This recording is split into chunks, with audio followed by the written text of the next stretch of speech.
Hey guys, it's Julian here, and today I just want to make a little video showing you how to make the hardest possible techno kicks.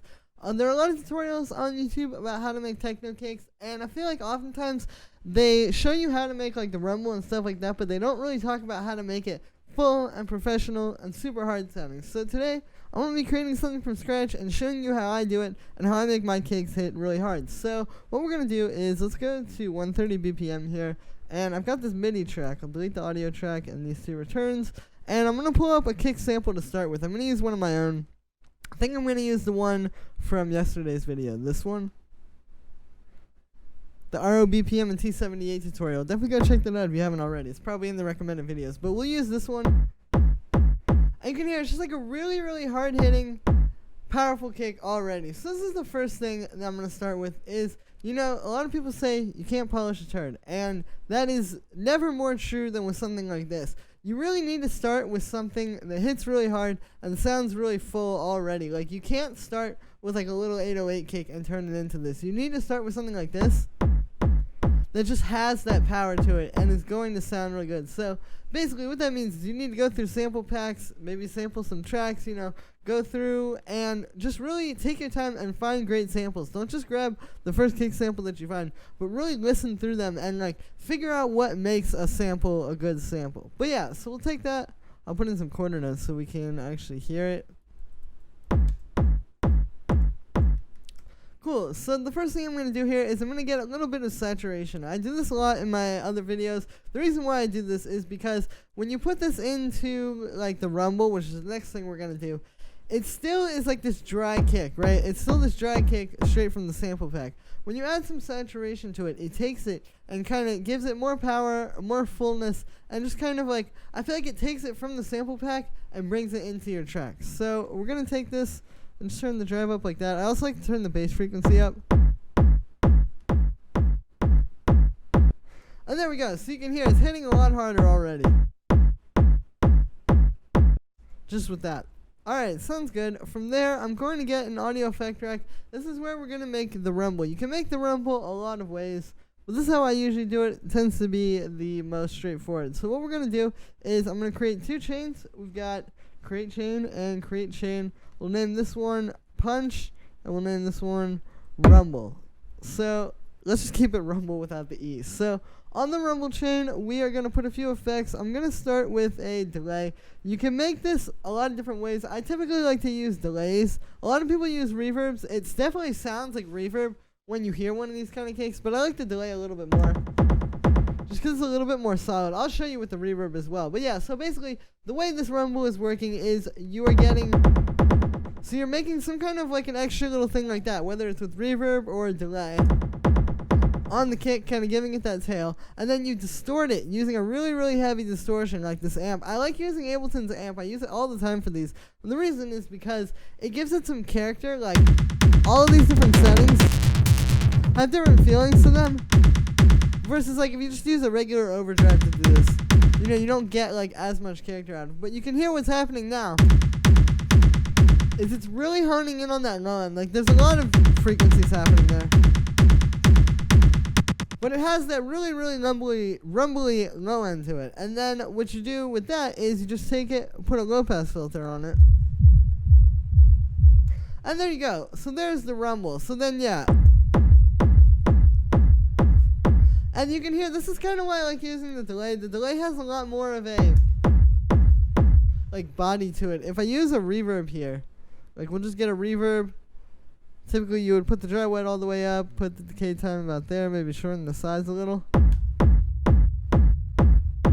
That sounds good for some styles of techno, but you can hear it's not as like full bodied as this is.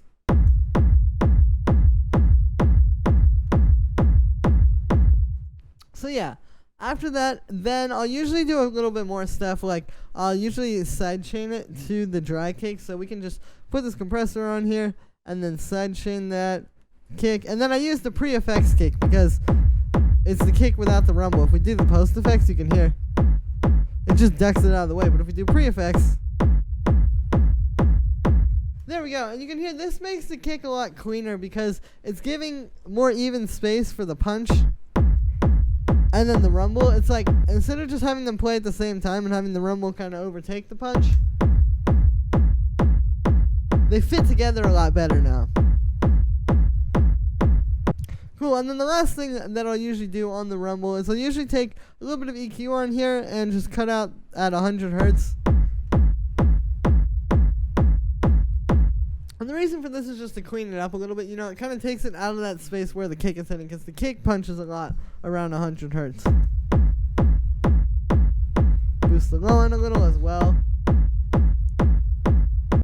Cool, so there it is. We've got the rumble. I'll usually take the punch and do a little bit of processing to that as well. Like, we could put an EQ8 on there, maybe cut out a little bit of the low end, so it's not clashing with the rumble.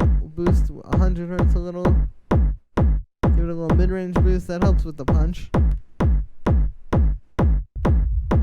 then I'll also usually put a little bit, like a tiny bit of saturation on that. Because you can hear it just hits a little bit harder this way.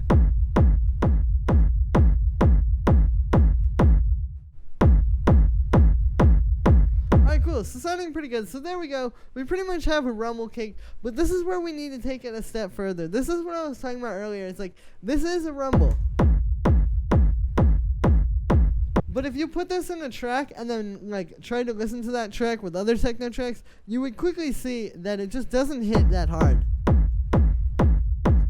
And it's just not very full sounding. So we need to do some processing to clean it up a little bit and make it sound a bit more full. So the first thing I'm going to put on here is a bit of drum bus.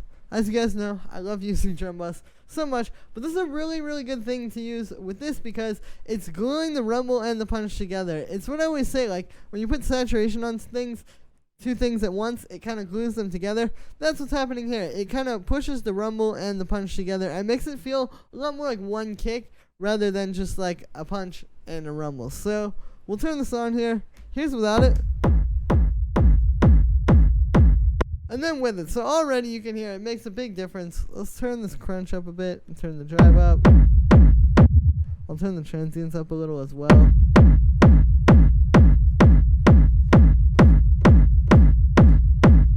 going to take a moment to hear that on the monitors.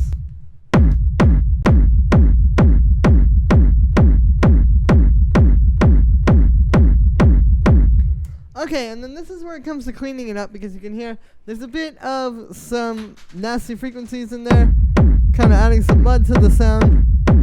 So let's get an EQ8 going into this, and I'm going to cut at the low mid-range around there.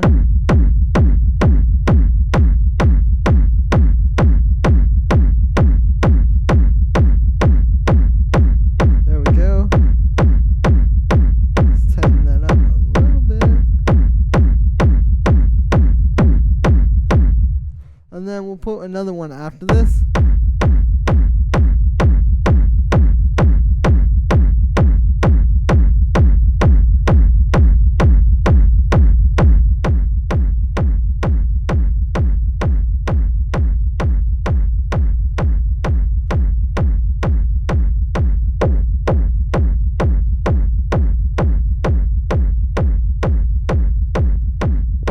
Okay, cool. So listen to this without the EQs.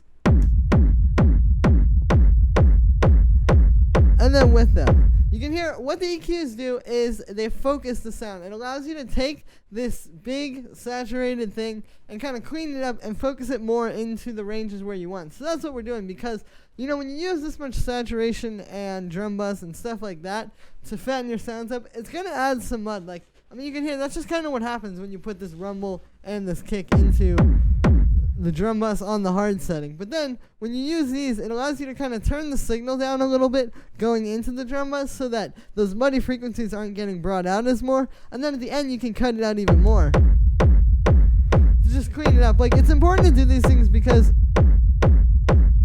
you can hear the punch, and what's really hitting hard in the kick is in like the low end and this mid-range here, and a little bit in the high end as well.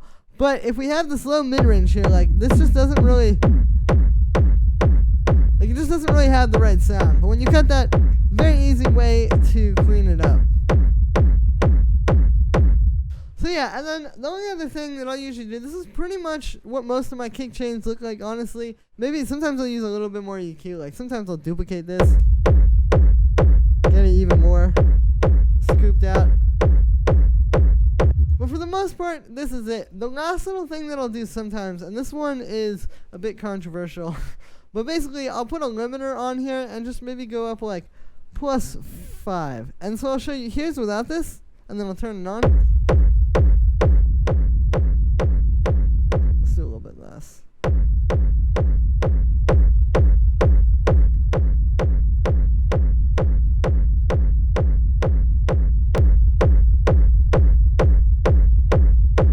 So you can hear, this just helps to kind of push the rumble and the kick together a little bit more. It was a little too heavy at the start, but you can see like when you refine it, it's just another one of those things kind of like the drum bus, where in this case it's compressing it a little bit, so that's what's making those kind of closer together. But it just helps to really like bring it out a little bit more, make it hit a little tiny bit harder. This is one of those things though that I find like when I do this on my kicks and then I test it with a reference track, when I turn this off, the kick does not hit nearly as hard as the reference track. But when you add this, it just gives it that extra little bit, you know. And you don't want to go too crazy because it can definitely ruin the punch of the kick and just make the overall thing sound kind of flat. But, you know, about there,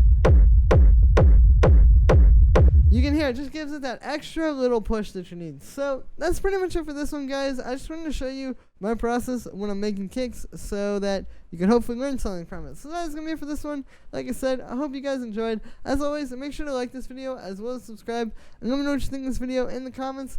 Thank you so much, guys, and I will see you tomorrow with another video.